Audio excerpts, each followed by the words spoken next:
Now, please welcome Master Gunnery Sergeant Kevin Benier to sing our national anthem, followed by the Pledge of Allegiance, led by Sergeant Richard Dorsey, U.S. Army, retired.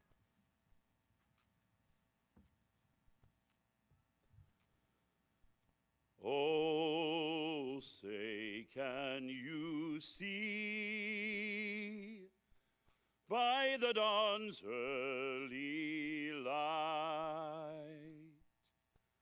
what so proudly we hailed at the twilight's last gleaming, whose broad stripes and bright stars through the perilous fight o'er the ramparts we watched were so gallantly streaming. And the rocket's red glare, the bombs bursting in air, gave proof through the night that our flag was still there. Oh, say, does that star-spangled banner yet wave o'er the land of the free and the home of the brave?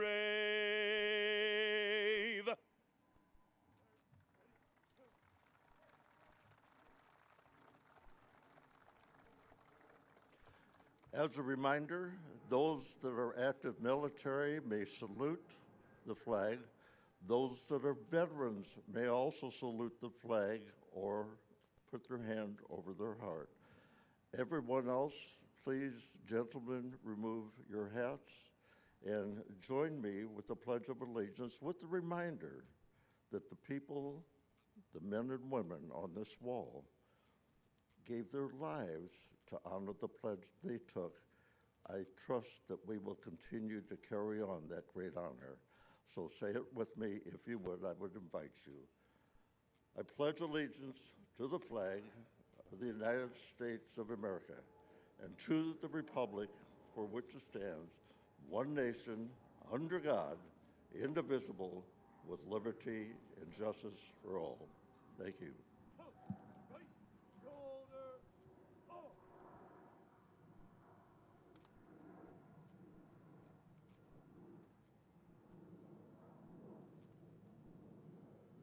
Color guard, retire the colors.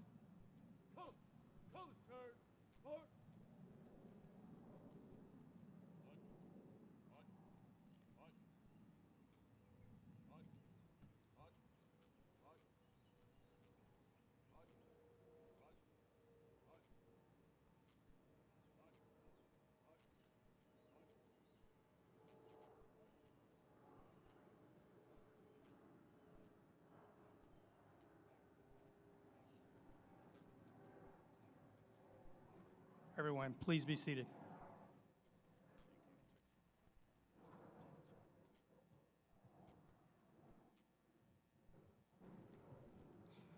Each year, the Vietnam Veterans Memorial Fund holds this ceremony in partnership with the National Park Service. Please welcome Kevin Grease, Superintendent of the National Mall and Memorial Parks. And as he comes up, I want to just point out that Superintendent Grease is a retired veteran and had a second career as a Department of Defense civilian before taking his current role in December of last year. So he definitely is part of our military tradition. And this is his first major military day being able to celebrate Memorial Day at all of the memorials here in Washington, D.C. Superintendent.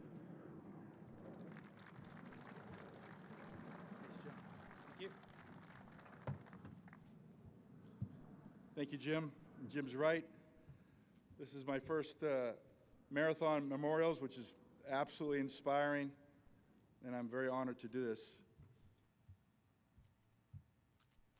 I grew up in the great state of Nebraska, central Nebraska, which is corn country, if you've ever been there. As a matter of fact, that's all that's there. So where hard work and patriotism framed as love of country, is as part of our lives as the air, the wind, and the earth. My uncle Kenneth, who became a Vietnam veteran at the age of 19, he was my second father, so to speak. He served and he came back and he had a world experience that he should not have had at 19, but he did. He taught me selfless service. He taught me what it meant to serve. He was unable to come to the Vietnam Memorial when it opened, but he made a trip during an honor flight. I know what this wall means to people, both as a veteran and a proud member of the National Park Service, whose mission is to take care of this memorial forever. We are honored every day to be part of this. I thank you for your attendance today, and I want you to understand your presence means much for those that survive, those that have fallen, and the families of both. The National Park Service supports this wall because this wall does not glorify war, but it honors the service and the sacrifice of those who have served.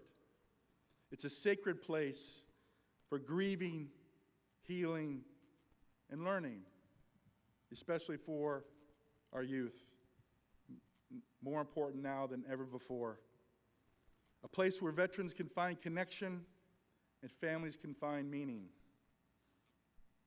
National Park Service is honored to serve as a steward of this memorial. We care for the site as a sacred trust.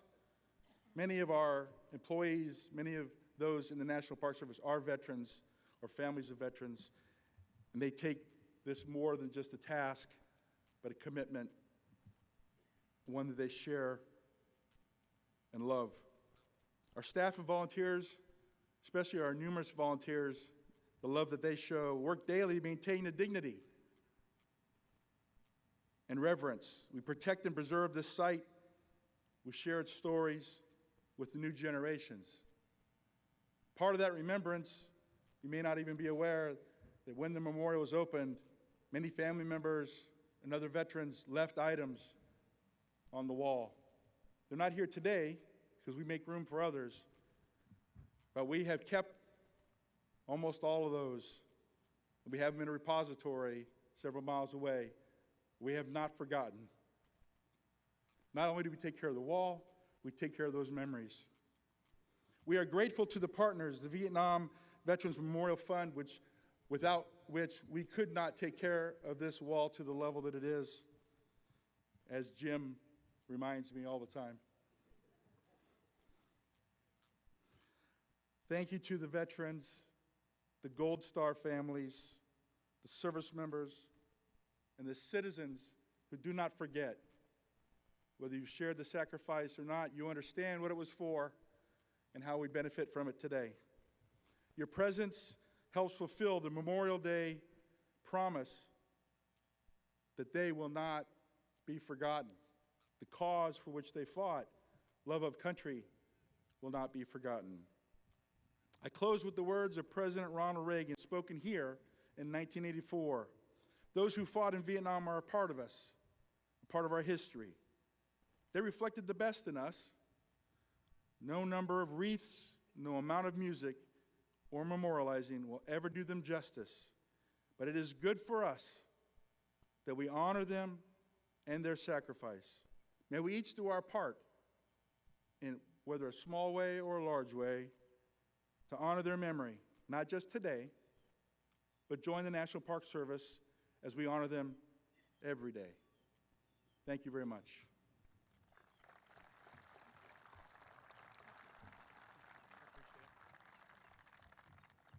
Thank you, Superintendent.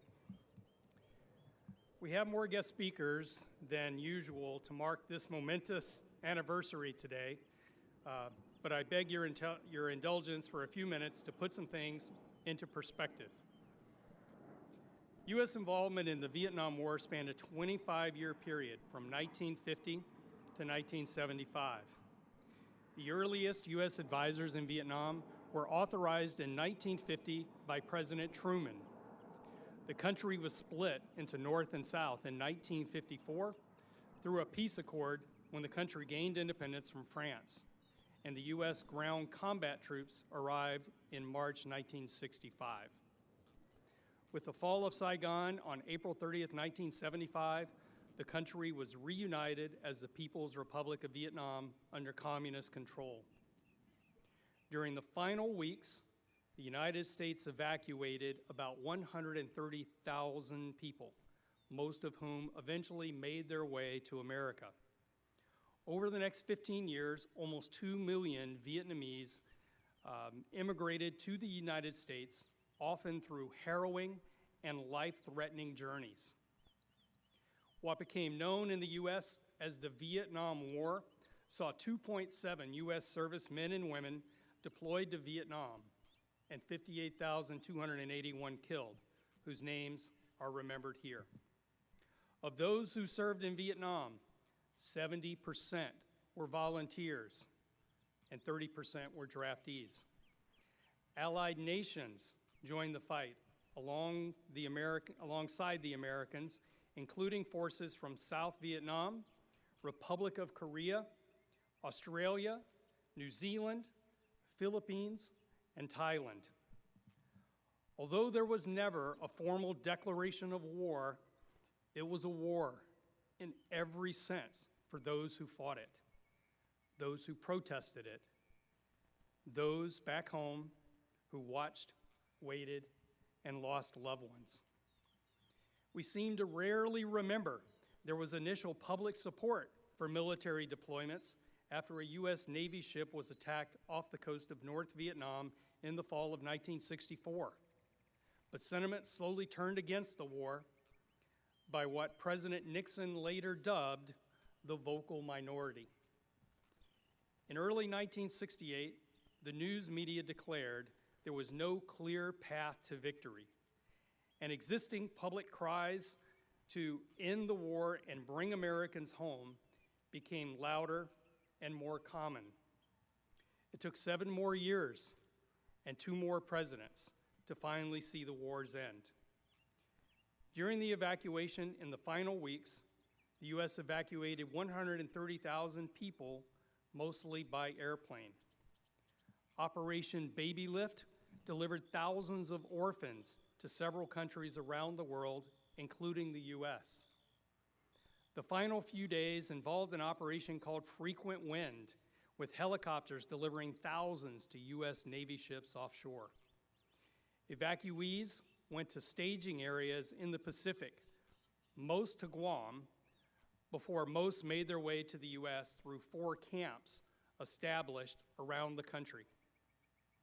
The Vietnam War is unique in American history in that it is the only time that the military men and women who fought it were blamed for the war instead of the politicians who sent them. When they returned home, protesters beat, spit on, and called Vietnam veterans horrible names. Some were denied jobs. Others were ostracized by veterans of previous wars as the first generation to ever lose a war. Many Vietnam veterans point out that they won every major military campaign and blame the politicians who continually micromanaged and limited the military aspects of the war and for having no clear political or exit strategy. Reconciliation to fix the divisions at home caused by the war began with the dedication of the Vietnam Veterans Memorial in November 1982. The dedication culminated a week of activities in recognition of Vietnam veterans in Washington, including a welcome home parade. The three servicemen statue was added in 1984, the Vietnam Women's Memorial in 1993, and the memory plaque in 2004, which recognizes the eventual deaths of Vietnam veterans to things like toxic exposure to the chemical defoliant Agent Orange and post-traumatic stress disorder. When asked, Vietnam veterans largely felt they had served their country honorably and committed among themselves that they would never let our country send another generation of men and women into harm's way again without the proper respect and support that they deserve. Helping our country learn the lesson to always support our troops, regardless of our feelings about any particular war, is an important part of your legacy. It started with greeting each other with the phrase, "Welcome home," recognizing each other in a way their country didn't recognize them as a group. That legacy continued through the Persian Gulf War in 1991. When Americans like myself went to war for our country, we overwhelmingly had public support for our troops, and it lasted on to the deployments to Afghanistan and Iraq after 9/11. Today, when people see men and women in uniform, they often greet them with the phrase, "Thank you for your service." This is a direct result of the efforts of Vietnam veterans to help our country remember to always support our troops. Offering that perspective, I invite our guest speaker today. He was one of those 130,000 people evacuated from Vietnam during the last days. Not yet 2 years old, his family arrived in the U.S. and settled in Washington State. He went on to become a distinguished graduate from West Point in the top 1% of his class, and he graduated magna cum laude from Georgetown Law School. He served as Associate White House Counsel during the George W. Bush administration, and then deployed to Afghanistan as executive officer for a special forces company. He now spends his time as what I call a serial entrepreneur, having founded and developed several companies. And he is an Army Ranger, a board director for the Vietnam Veterans Memorial Fund. Ladies and gentlemen, France Hong.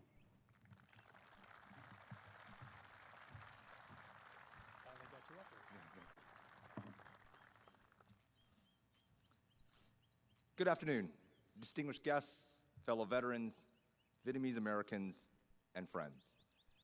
Today, we gather at this sacred place, the Vietnam Veterans Memorial, to honor those whose names are etched on this wall and reflect on the enduring impact of their service. I was 13 when I first visited this memorial during an 8th grade field trip. Walking slowly along the pathway behind me, I watched the names grow higher until they towered above me. When I reached out to touch one name, I was struck by the overwhelming realization that this person had died for me and hundreds of thousands like me, as had every other person whose name stretched far in each direction. Then I saw what every visitor to the wall sees, my own reflection, visible between and among and with the names of the fallen. In that moment, I knew I would dedicate my life to repaying the debt I owe to those whose names are on this wall and those who fought alongside them. I was born in the midst of war-torn Vietnam in 1973. My father was a South Vietnamese Army officer, and my mother worked for the U.S. Naval Attaché. Just days before Saigon fell, my family escaped on a U.S. Air Force C-141 Starlifter. We found refuge in America, living first in a Marine Corps tent at Camp Pendleton before settling in Washington State. I was blessed with a childhood of freedom, of opportunity, of peace, a stark contrast to what might have been. Growing up, I came to understand that my life of liberty had been purchased by the service and sacrifice of those whose names are etched here. This awakened me a deep desire to repay that debt, leading me to West Point and a commission as a U.S. Army officer, service as a peacekeeper in the former Yugoslavia, and later in Afghanistan. My journey continued through service in the White House, and years later, helping the next generation of American allies reach the shores of the U.S. after the fall of Kabul. Today, as I stand in this hallowed space, I'm struck by how my journey intertwines with countless others. All of us forever touched by those commemorated here. In this place of honor, masonry and memory merge, serving as both monument and mirror, reflecting not just who they were, but also who we are. To all Vietnam veterans, you embody the very best of duty and devotion to country. More than 2 million Vietnamese Americans, myself included, are living proof that you made a difference. We are your legacy, grateful for your service, your example, and the unspoken burdens you still carry. We will forever honor you and the price you paid for our freedom. To my fellow Vietnamese refugees, we represent what America can and should be, not just the land of the free, but where we are free to choose to serve others. Through our contributions to this nation that welcomed us, we continue to build a tribute of gratitude. To the former South Vietnamese soldiers with us today, you embody the valor and values of our native land. As the Vietnamese proverb teaches, when bamboos grow old, young shoots spring up. Your resilience has inspired many of your children to continue your heritage of service. To those who have names of loved ones and comrades in arms etched on this wall, your fidelity ensures they are not forgotten. Through you, their sacrifice becomes a living testament of courage and commitment for future generations. By remembering our heroes, you too are heroic. And to all Americans, we reflect the promise of a nation built on shared values rather than shared ancestry, where those who choose service above self can find a home among heroes. Today, returning decades after my first visit, I find myself once more reaching out to touch these names. What I once saw as a calling, I now understand is a covenant. These names deserve more than remembrance, they deserve resolve. And so, as we honor those who laid down their lives for freedom, let us together forge a future where devotion to duty is met with gratitude, and where every generation finds inspiration in the courage of those who came before. Thank you.